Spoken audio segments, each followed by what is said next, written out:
The freeways of Southern California never sleep. They stretch for miles, endless ribbons of concrete, where cars disappear into the night. To most of us, they're just roads. Routes home, paths to the beach, ways to escape the city. But for some, those highways become hunting grounds.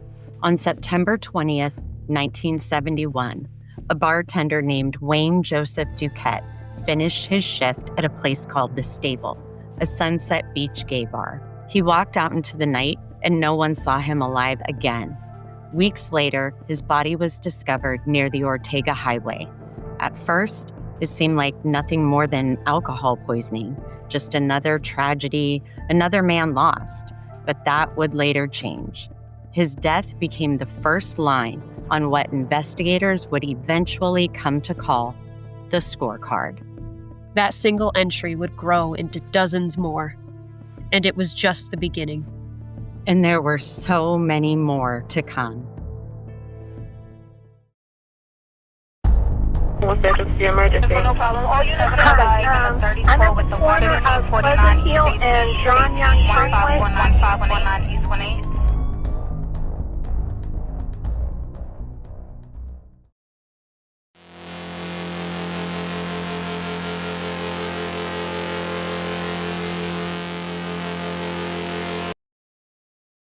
Welcome back to Crime Solvers Central. I'm Jayce. And I'm Charlie. Tonight, we're diving into the story of one of the most prolific and sadistic serial killers in American history, Randy Steven Kraft. He's remembered by many names: the Scorecard Killer, the Freeway Killer, the Southern California Strangler. But beneath those labels was one man who left a trail of devastation across California, Oregon, and even Michigan. Born in Long Beach in 1945, Kraft grew up in Orange County. By all accounts, he was bright, politically active, even a top student.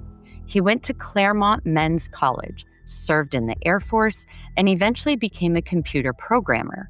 To most people around him, Kraft didn't fit the stereotype of a killer. He seemed ordinary, almost invisible. But beginning in the early 70s, young men started disappearing. Many of them were Marines stationed at Camp Pendleton or El Toro. Others were hitchhikers, runaways, or men leaving bars late at night. They would be offered a ride or a drink or a friendly conversation. Hours later, their bodies would be discovered near freeways, strangled, mutilated, or poisoned by drugs. For years, investigators tried to make sense of it all. There were other serial killers active at the time: Patrick Kearney, William Bonin.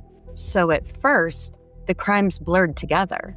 But Kraft had his own signature, a chilling record he kept in the form of a handwritten list, with 61 cryptic entries, a private ledger marking each life he destroyed.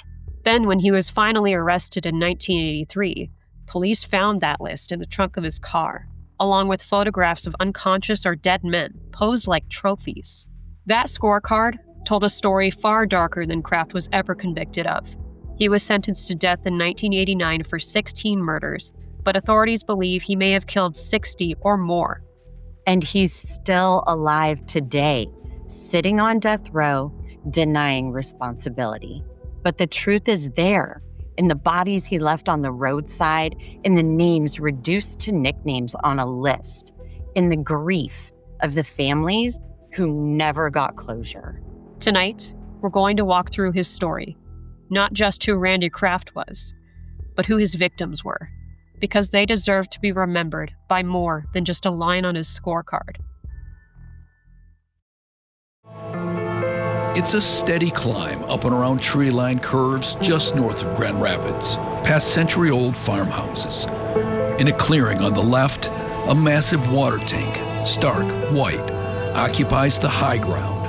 Looking back, not an altogether surprising spot for a stranger in town looking for a quick dumping place. And that's where a Consumer's Power meter reader found them on December 9th, 1982, a frigid Thursday morning. The bodies of two men, both face up, one naked, the other shoeless and without a coat.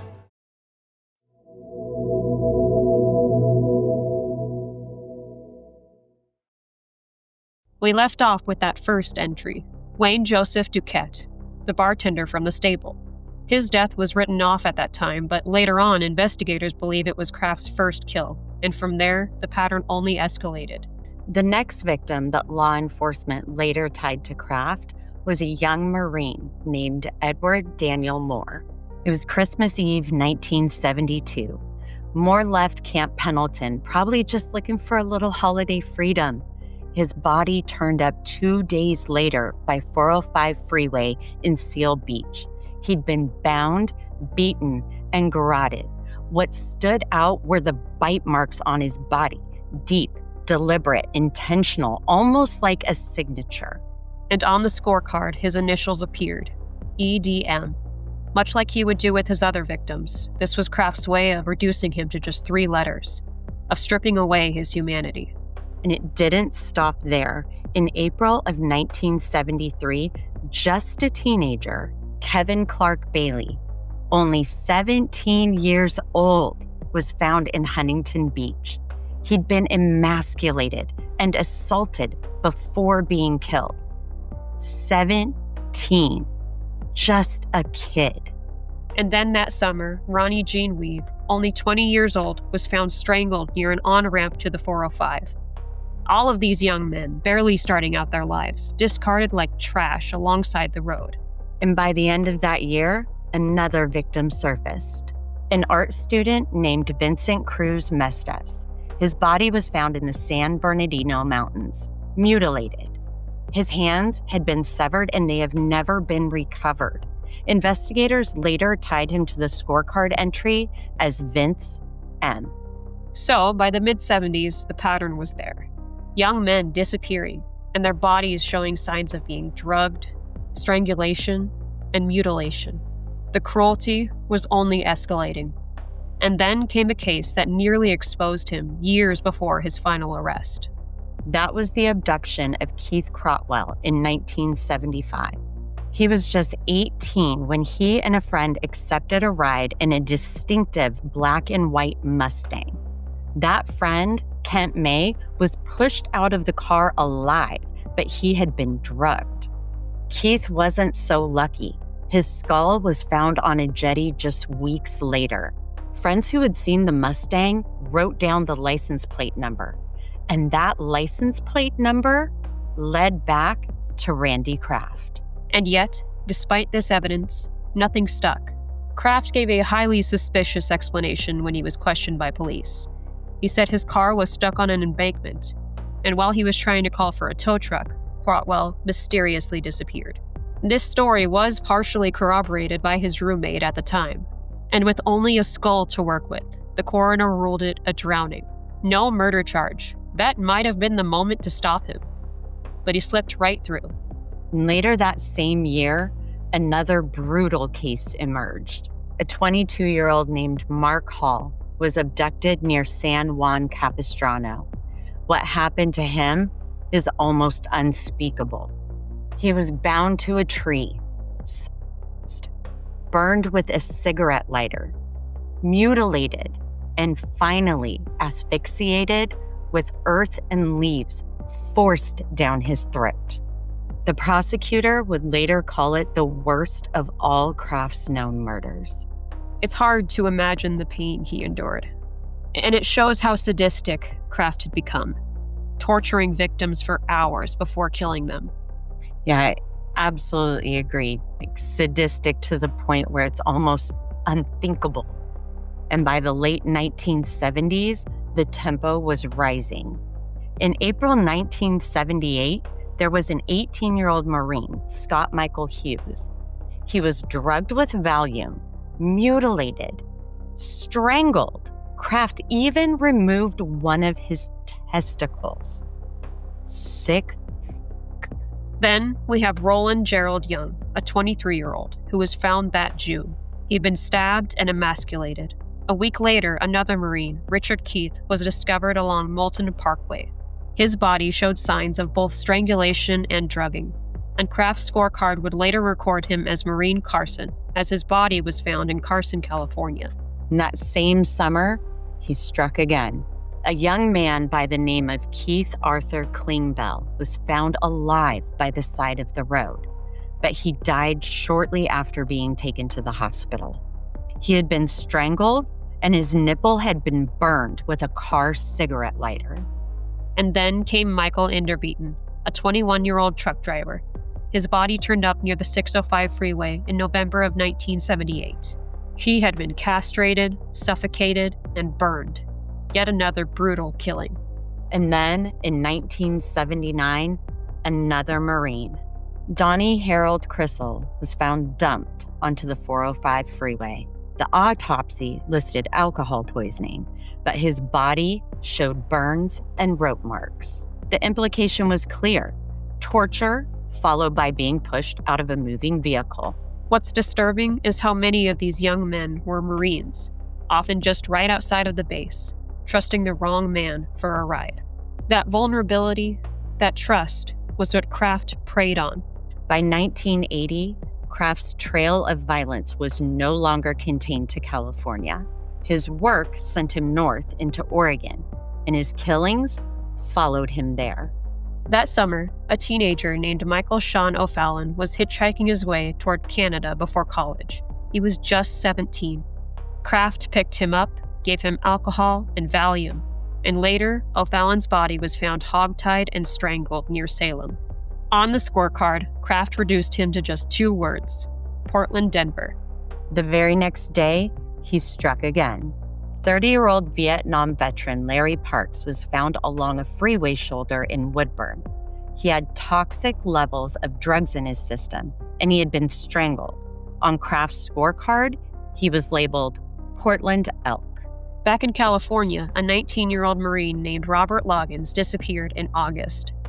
A week later, his body turned up near El Toro Marine Base, stuffed in a trash bag. What made this case even worse were the photographs later found in Kraft's home. Images of Loggins slumped on Kraft's couch, posed while either unconscious or dead. The following year brought another brutal case. 17-year-old Michael Cluck was hitchhiking from Washington down to California when Kraft abducted him. His body was discovered along the I-5 in Oregon. His skull shattered by more than 30 blows. Kraft had marked him on his scorecard as Portland Blood. Then came the summer of 1982, when residents of Echo Park in Los Angeles started complaining of a foul smell near the freeway. Workers found the bodies of 2 decomposing boys, just feet apart from each other. 14-year-old Raymond Davis, strangled with his shoelace, and 16-year-old Robert Avila, strangled with stereo wire. Kraft's scorecard had 2 new entries: dog and deodorant. Deodorant, referring to the way he remembered Avila's scent. Then later that same year, his reach extended back to Oregon. 2 more men, Brian Witcher and Anthony Silvera, were murdered. Silvera was a carpenter and just 29 years old. A friend recalled seeing Kraft in Seattle just days later, wearing Silvera's military jacket, as if it was a trophy. But the gross escalation didn't stop in the Pacific Northwest. In December of 1982, Kraft traveled to Michigan. At the Amway Grand Plaza Hotel, he met 2 cousins, Dennis Alt and Christopher Schoenborn. Both were found dead days later in an open field, posed in grotesque, sexually suggestive positions. One was strangled with his own belt and the other was suffocated. On the scorecard, Kraft logged both of these killings together in Grand Rapids as GR2. Almost immediately after that, he was back in Oregon. 19-year-old Lance Taggs was last seen hitchhiking from Tigard towards Los Angeles. His body was found the next day with a sock shoved down his throat. He had been suffocated. And then came 1983, the year Kraft was finally caught. In January, 21-year-old Eric Church was found by the 605 freeway. He'd been drugged, socked, beaten, and strangled. His case raised disturbing questions because semen found on his body didn't match Kraft's DNA. It's one of the strongest hints that Kraft might not have always been acting alone. Just a month later, he killed 2 young friends, 18-year-old Jeffrey Nelson and 20-year-old Roger Duvall. They left a friend's house together, saying they were going out to get some food, and he never came back. Nelson was emasculated and tossed from a car onto the freeway. Duvall was sauced, strangled, and dumped in the mountains. Both had been drugged with the same mixture, even eaten the same last meal. Kraft photographed Duvall with the ligature marks still around his neck. On the scorecard, the two of them became 2 in 1 beach. And on May 14th, 1983, a routine traffic stop on the I-5 in Mission Viejo finally brings everything to an end. CHP officers pulled Kraft over for erratic driving. In the passenger seat, 25-year-old Marine Terry Gambrel laid dead. His hands were bound with shoelaces, his neck bruised from strangulation, and his body partially exposed. And the search of Kraft's car told the whole story. Dozens of photos of unconscious or dead men, bottles of drugs, a belt matching Gambrel's injuries, and in the trunk, that ledger. 61 coded entries, each one a possible murder. 16 men were accounted for in court. 61 names were on that list, and maybe many more whose stories were never written down. We want to be clear, this isn't a full story of all of the atrocities committed by Randy Kraft.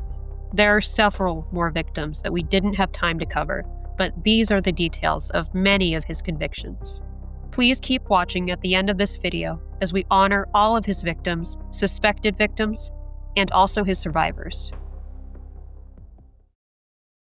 Kraft is one of more than 740 on death row in California, by far more than any other state in the country. California has not executed anyone in more than a decade, despite a voter-approved proposition in 2016 to speed up the process. Went on the internet, there he is. He's still in jail on death row. 30-some years later. 35 years later, at least, if not more. We've just spent a good deal of time walking through Randy Kraft's trail of devastation.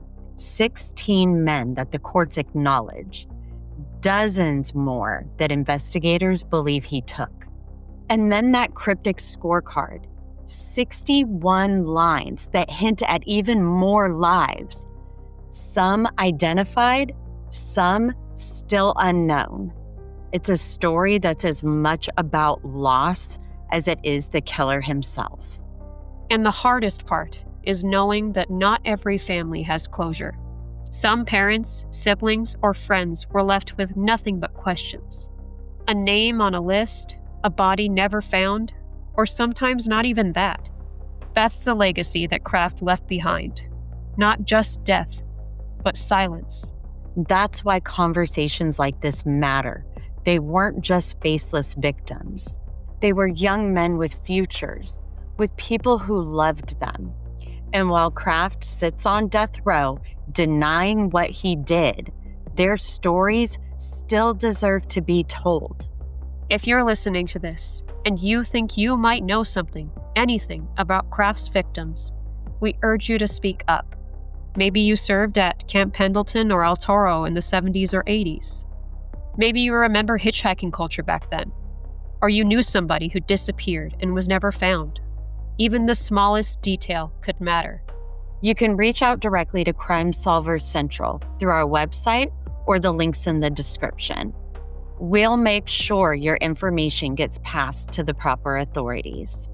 And if you're connected to one of these cases personally, know that you are not alone. There's still people out here fighting for answers, still saying these victims' names. We'll keep covering these stories because the truth doesn't die with the victims. For every line on that scorecard, there was a life worth remembering. And it's on all of us to keep their memories alive. Thank you for joining us tonight.